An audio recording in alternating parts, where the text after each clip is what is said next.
is submitted or filed with the Bills and Index Division, and until after I have sponsored the partial committee report, I'm not yielding the floor. Mr. President, that is very highly unusual. Why would Senator Lacson make a precondition that the partial report should be signed by at least a majority of its members before he can yield May to interpellation? yes. May I place on record that it is the prerogative of any member of the Senate to yield or not yield. As a matter of fact, in my many years here, Senator Miriam Defensor Santiago, and I'm sure Senator De Estrada is well aware of this, who was with me.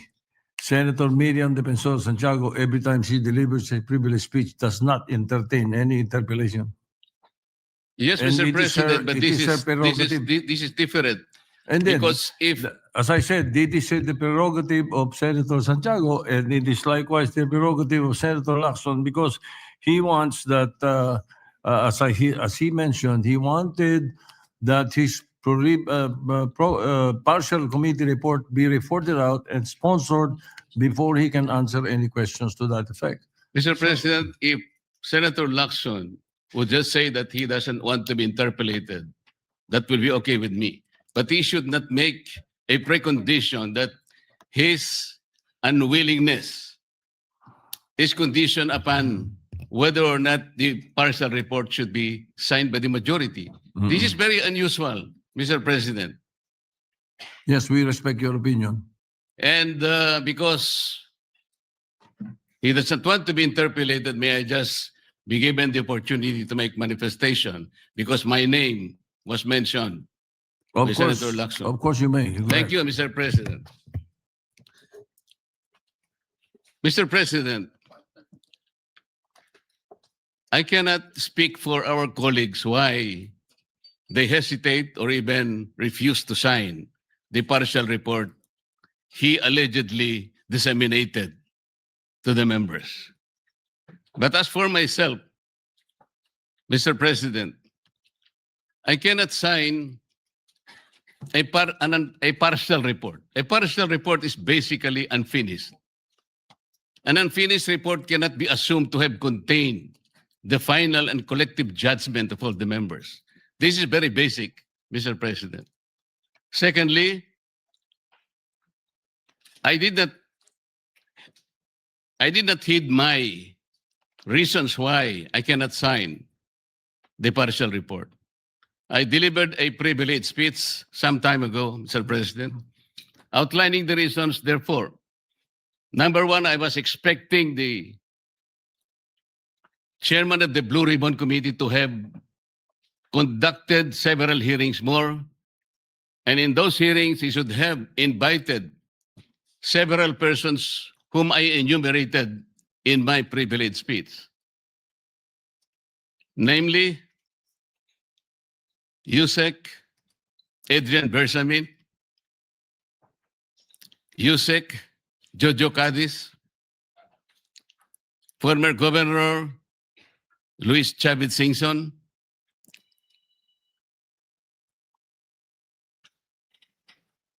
former Speaker Martin Romualdez, former Congressman Saldico by way of an apostilled sworn statement, because this is very, very possible. An apostilled sworn statement, Mr. President, as I have already advised the chairman of the Blue Ribbon Committee, is similar to a sworn statement notarized by the Philippine Consulate in any part of the world, because this apostilled manner or method of subscription was already adopted by the Supreme Court in one of its resolutions, Mr. President. I also advocated that the 18 ex-soldiers be immediately be invited because they had so much to say. Because I thought he said And he emphasized at some point that wherever the evidence is, the BRC will be led there too, Mr. President. Ang sabi pa po niya, Mr. President, hindi option yung interparliamentary courtesy. At kung ako po ba'y tatawagin pala sa mababang kapulungan dahil meron pala silang itatanong tungkol sa di umano ay mga donasyon na aking tinanggap. Mr. President, I will willingly present myself with or without invitation. They decided to suggest to me that they wanted me there. I will go there, Mr. President. Interparliamentary courtesy is between the two chambers, Mr. President. Tayo-tayo po ang pinag-uusapan na maggalangan doon. Pero ang nangyari, Mr. President, ang ating boss, ang mga amo natin, ang taong bayan, ang hindi na po iginalang eh. Hindi lang pangbabastos sa mga taong bayan ang ginawa ng mga magnanakaw at kawatan nitong flood control projects. Igagalang pa ba natin, Mr. President, ang mga tinutungo ng ebidensya na sangkot ang mga taong gusto nating ipatawag in this chamber? Gagamitin pa po bang isang dahilan na kailangan nating maggalangan kung sila mismo ay hindi na iginalang ang taong bayan na ngayon ay halos nagdurusa na? Tama po, sinabi niya kanina, Mr. President, talagang mainit ang panahon. Ang heat index ay talagang sumadsad na talaga sa pinakamainit na bahagi. Ngunit ang lalong nagpapainit nito, Mr. President, ay yung kawalan ng political will na ipagpatuloy ang pagdinig. Kahit na lantaran na nandun na talaga yung mga ebidensya. Bakit po hindi tayo tumawag ng pagdinig, Mr. President? Inimbita si Governor Luis Chavez Singson. Sa pagkakalam ko sa mga accounts na nababasa ko, he was invited to appear on April 14. At binigyan po siya ng pagkakataon hanggang April 7, hanggang alas 5 ng hapon na ihain ng kanyang sinumpaang salaysay. Hanggang alas 5 ng hapon, Mr. President. Ngunit 9:15 ng umaga, ipinaabot sa bahay ng dating gobernador na kinakansela na po ang nasabing pagdinig. At ginamit pang dahilan, paano po nangyari yun, Mr. President? Binigyan siya hanggang alas 5 ng Abril 7 na isubmit. Sa pagkakaalam ko po, nandun na siya sa Maynila at nanananghali. Pagkatapos na itutuloy siya sa opisina ni Senator Lacson para ihain yung sworn statement na kanyang inihanda. Bakit po kinakailangang dumating pa si Saldico? Inihintay siguro ni Saldico, Mr. President, ideklara lang ng chairman ng Blue Ribbon Committee, i-apostil mo lang yan kahit nasaan ka sa anumang bansa ka sa Europe, tatanggapin ng committee yan. At pagkatapos, hahayaan ka namin sa pamagitan ng Zoom ay pumayag ka at iimbitehan ka namin para sa isang special na pagdinig kung yan ang gusto mo. Yun lang siguro gusto niyang marinig. Bakit i-condition pa natin ang pagdating niya rito, Mr. President, kung yung apostille sworn statement is sufficient enough for him to do just that? Ano po ba tayo rito? Nagtatakip po ba talaga tayo? Mr. President, kayo po ay maaring makapagtestigo sa sasabihin ko. Nung isang araw po, pinuntahan ko kayo sa inyong opisina at may binanggit po akong isang bagay na maaaring makatulong sa atin kung paano kilalanin si Senator Lacson. Binanggit ko po sa inyo, Mr. President, ng buong katapatan nung ako'y wala pa po sa Kongreso, wala pa po sa public service. Nakilala ko po si Senator Lacson bilang chief ng PNP. Nabanggit ko po sa inyo, Mr. President, sa ating pag-uusap sa inyong opisina. Mula noon, nung makita ko siya, lalong-lalo na po doon sa episode na pinatawag po niya, ang lahat ng kinaukulan na merong mga nakaw na sasakyan, mga karnap na sasakyan. Naalala ko po na sinabi niya, Mr. President, lahat ng mga ninakaw na sasakyan, dalhin nyo rito sa Camp Crame. No questions asked. Dahil palagi po akong dumadaan sa EDSA, Mr. President. Dahil opisina ko po sa Ortigas, nakita ko pong nakabunton lahat talaga ang mga ninakaw na sasakyan. Talaga pong hinangaan ko, Senator Lacson.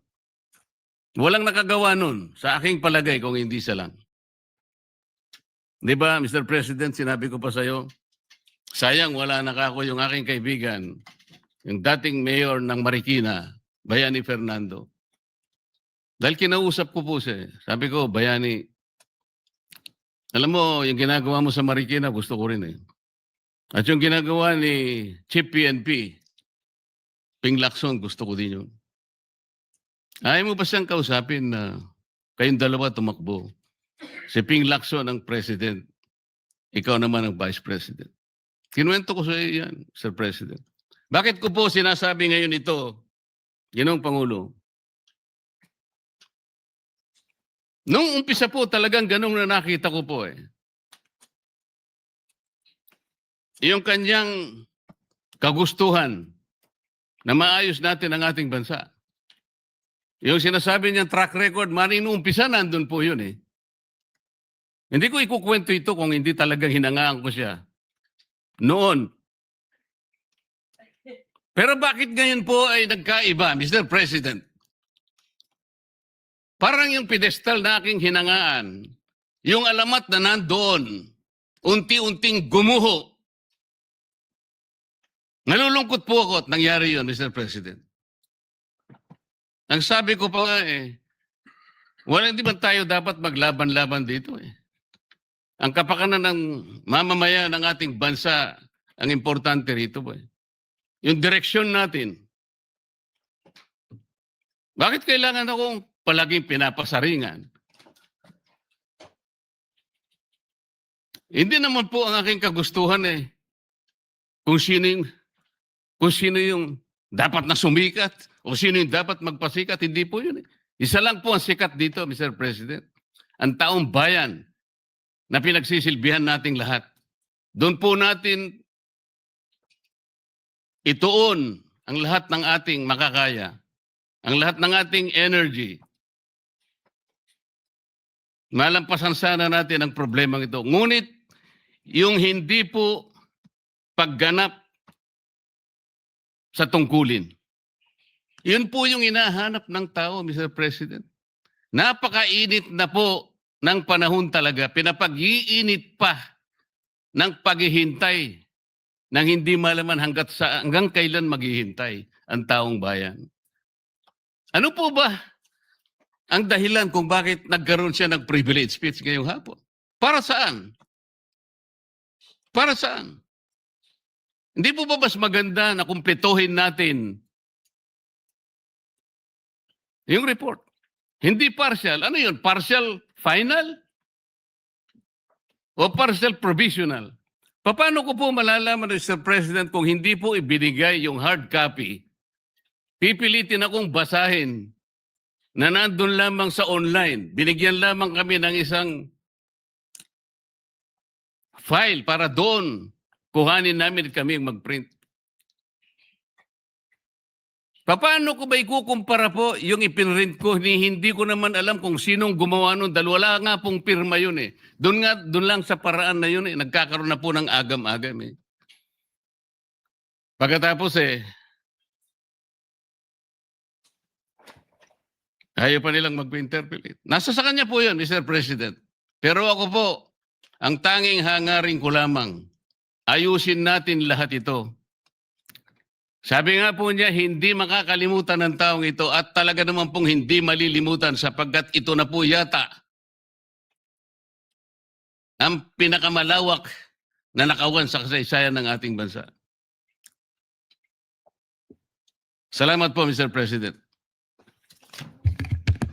Senator Erwin Tulfo, you were raising your hand earlier. Go ahead. Thank you, Mr. President. Mr. President, esteemed colleagues, I rise to explain my vote signing